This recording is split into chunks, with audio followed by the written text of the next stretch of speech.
Créé pour répondre à l'un des plus grands défis du Congo profond, l'accès à l'électricité. Concert célèbre ce 23 juillet au Pullman de Kinshasa, 5 ans d'action et d'engagement. C'est l'histoire des projets audacieux, des partenariats concrets et d'une vision pour 2030, celle d'un Congo électrifié, inclusif, résolument tourné vers l'avenir.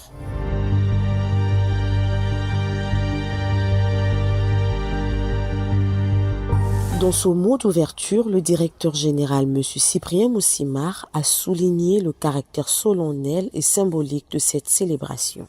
Votre présence nombreuse et distinguée nous honore et témoigne, s'il en était encore besoin, de l'importance que vous attachez collectivement à la question vitale de l'accès à l'énergie pour tous les Congolais, où qu'ils se trouvent. C'est pour nous un signal fort d'engagement, de solidarité et de confiance envers la vision portée par cette institution. Ce jour, nous célébrons les 5 années d'action, de progrès et de transformation au service de nos territoires. Les 5 années d'un engagement collectif au service d'une ambition simple mais puissante. Donner de la lumière là où il n'en avait pas, apporter l'énergie là où elle manquait, allumer l'espoir là où régnait l'ombre. Il a présenté la stratégie 2025-2030, une ambition claire, garantir 50% d'accès à l'électricité en RDC d'ici 5 ans et toucher plus de 7 millions de foyers. Ce qui n'était qu'un idéal devient désormais réalité. Pour les 5 prochaines années, nous avons défini un plan stratégique 2025-2030, ambitieux, prometteur et réaliste. Ce plan s'aligne sur les objectifs du développement durable, les objectifs du Compact RDC et le programme du gouvernement. Notre objectif est clair, atteindre 50% du taux d'accès à l'électricité d'ici 2030, soit 7350 MW de capacité à installer pour un investissement d'environ 39 milliards de dollars qui permettront d'électrifier 7 millions de ménages. Le directeur général adjoint M. Damien Twambilangana a livré un bilan chiffré et porteur. Plus de 270 projets identifiés, 600 000 ménages impactés et des investissements estimés à 7 milliards de dollars. Ici, je voudrais vous présenter les projets que nous avons pu réaliser dans ce premier quinquennat. Nous parlions de 65 projets engagés. Aujourd'hui, 22 projets sont complètement terminés et les 43 autres sont en cours, mais avec un taux d'avancement moyen de 60%. Le premier, c'était à Ipamu.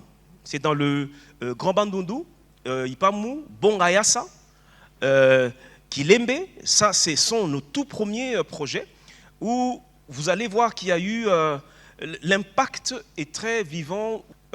Nous avons implémenté une 50aine de kilomètres d'éclairage public à l'équateur et puis un projet d'adduction d'eau effectivement à Ipamu.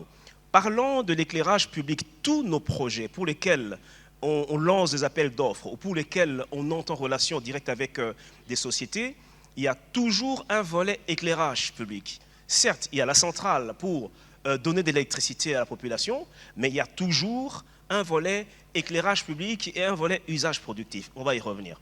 Le ministre de l'Hydraulique et de l'Électricité, l'Excellence Teddy Luamba, a présenté la mission M300, celui de sortir 300 millions de personnes de l'obscurité via 5 piliers, notamment l'infrastructure, l'intégration régionale, les énergies renouvelables, le secteur privé et les réformes publiques. Le 4e pilier du compact énergétique congolais, c'est l'intégration du secteur privé. Pour intégrer le secteur privé, il eût fallu que l'on fasse des réformes en termes de climat des affaires. Il fallait réformer notre cadre légal pour permettre à ce qu'il y ait de l'adhésion à ce projet. Et le compact énergétique aujourd'hui étant estimé à 36 milliards de dollars, 17 milliards devraient venir du secteur privé.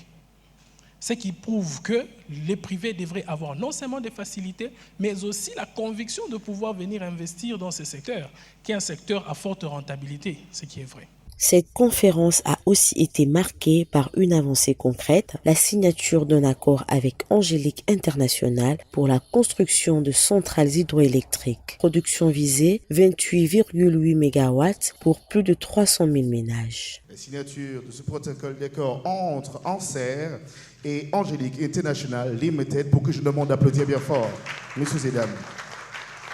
Les partenaires d'Anser ont partagé leurs défis, mais également leur engagement pour apporter l'électricité à des millions de Congolais, notamment grâce à des micro-réseaux. Aujourd'hui, les principaux résultats obtenus pendant ces 5 dernières années sont très importants pour nous, notre contribution à l'élaboration du parcours de l'investisseur, très important du point de vue du secteur privé, afin de nous aider et de nous faciliter la navigation dans le domaine de l'électrification, tout en contribuant aux objectifs du gouvernement de la RDC.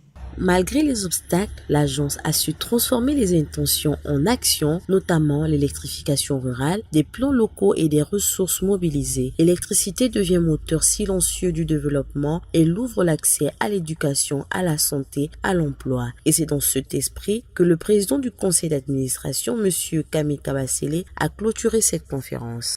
Notre agence a su traduire la vision gouvernementale en actions concrètes.